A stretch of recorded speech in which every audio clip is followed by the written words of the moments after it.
Hey, you've built a SaaS or a startup and you don't have at least 100 users, maybe worse, zero. I know how you feel.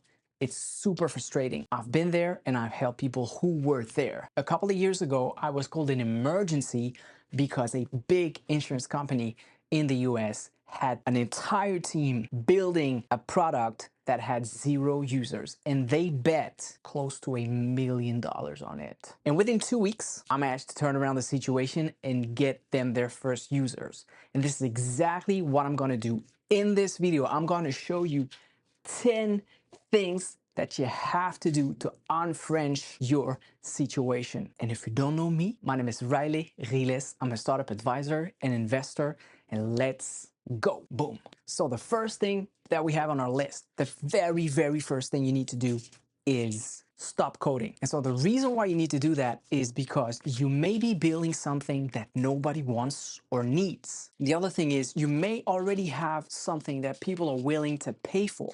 And so what you want to do is save your energy and use it to get your clients as opposed to getting more features.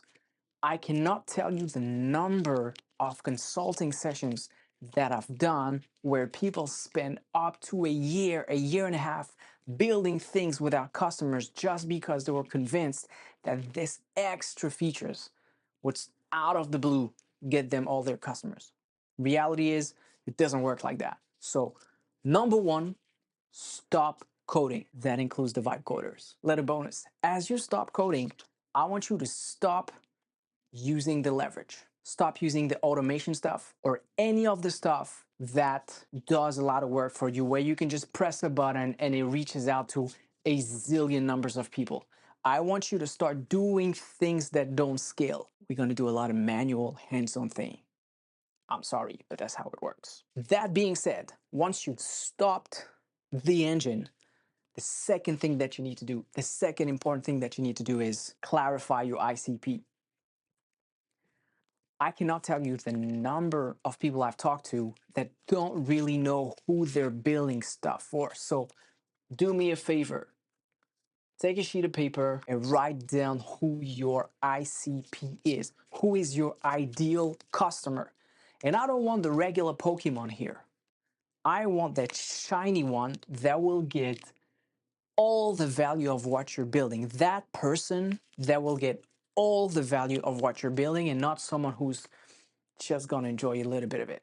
That is essential. So write down the ICP, make it very clear, make it very detailed. Once you have that, you can move to the number 3 section, and that is, so now you know who you're helping and who you're solving a problem for. You need to talk to these people. Hey, ChatGPT doesn't count. Reddit doesn't count. You really need to talk to people directly and live. Here's what I want you to do. I want you to reach out to your friends, family, neighbors, surrounding, whoever that you know, and you're going to say, hey, I've built this solution that helps your ICP solves this type of problem, and I'm looking for a couple of people to have a conversations with so I can see if I built the right stuff. And what you want to do is book at least 10 live sessions, not exchanging DMs or email. You want people at least in a Google Meet or a Zoom, or if better, have a coffee with these guys. And during those interviews, this is what you're going to talk about. First of all, you're going to talk about their pain, and you want to try to understand what is that pain and how they describe it. That's essential.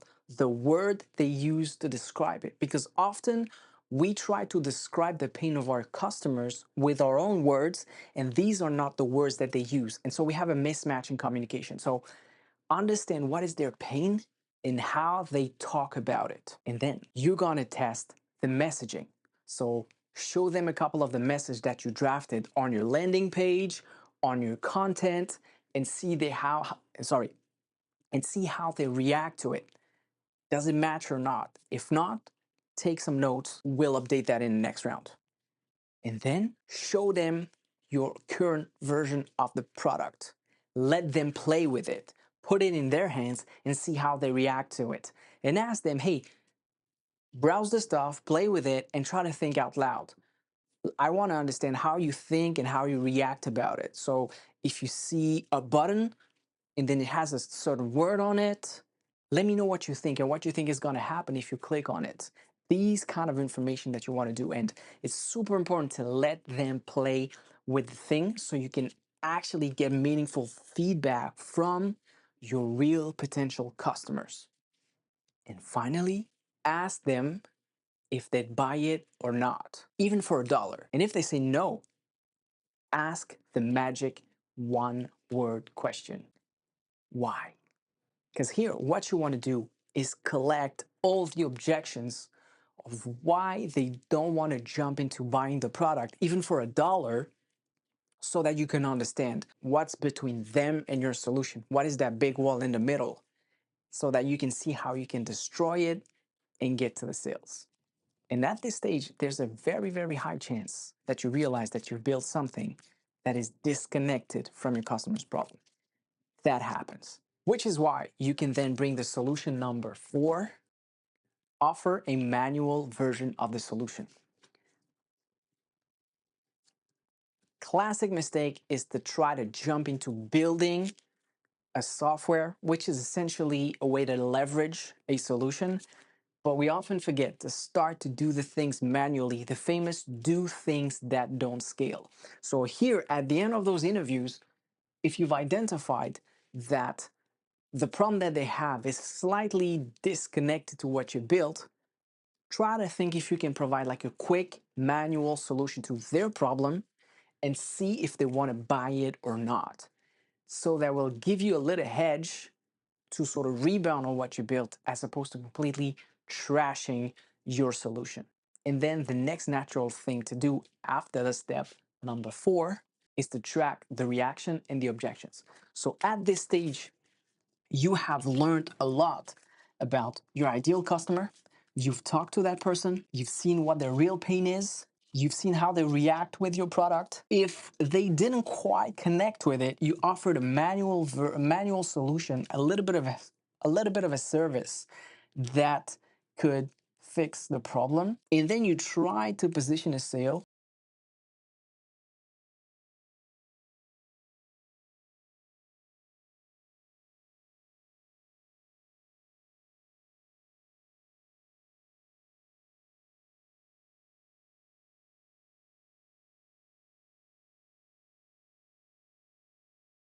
Let me know in the comments down below if you want to know more about the empathy map. I'll make a full video about it. But essentially, you want to analyze what they said, how they reacted, how they felt, what they thought, etc.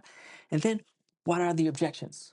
What are the no and why? And what you're going to do is take all these information from at least 10 different people that you talk to, and you're going to compile all of that and see if there were any patterns.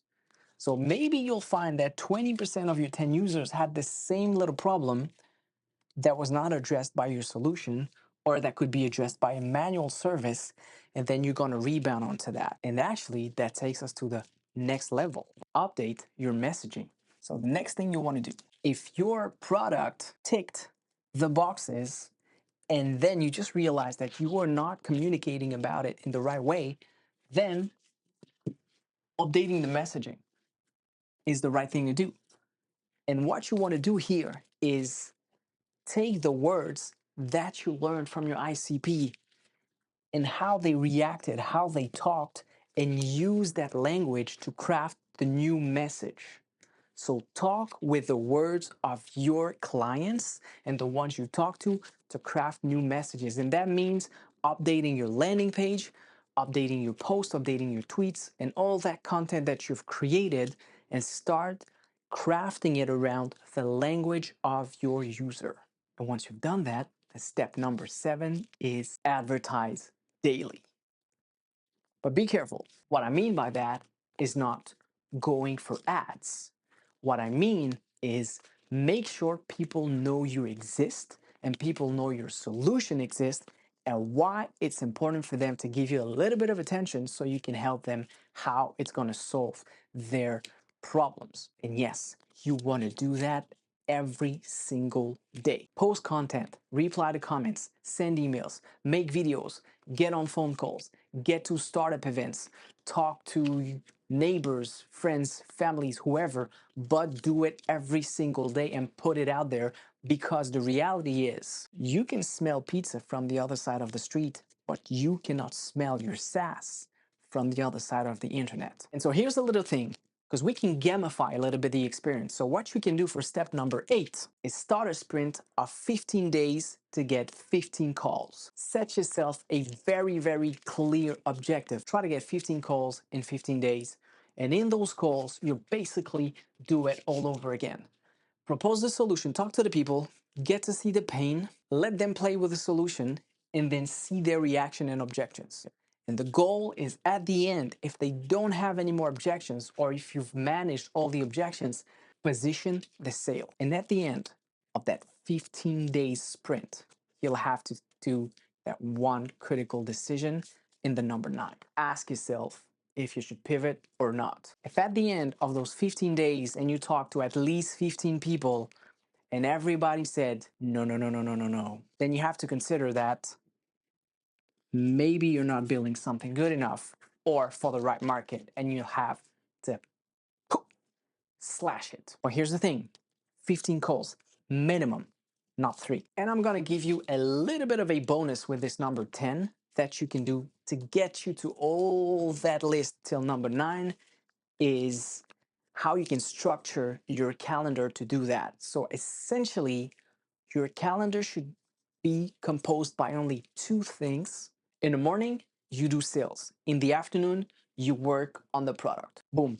Anything else is just distraction. Morning, try to get conversations with people and try to sell your solution. In the afternoon, try to refine your product or service and eventually do a little bit of manual version so you can get a little bit of cash in. But that's super important. Anything else is just a form of distraction, so forget about it. I know you saw that little bonus over there. If you made it till the end of the video, congratulations, and I want to support you with that. So I'm going to drop a link with my calendar so you can book a 30-minute call and you can walk me through what you did, and we can review that together. If you stuck with identifying your ICP, booking the calls, running those calls with people, managing the objections, or any of those aspects, drop me a little message in the comments or book a call, and let's see if we can get you to the next level. Boom, that's the end of the video. I hope you like this concept. Let me know in the comments down below if you like this kind of format with post-its and whiteboards and me walking through that strategy.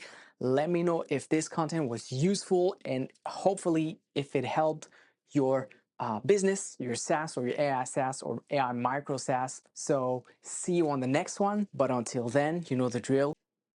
Boom.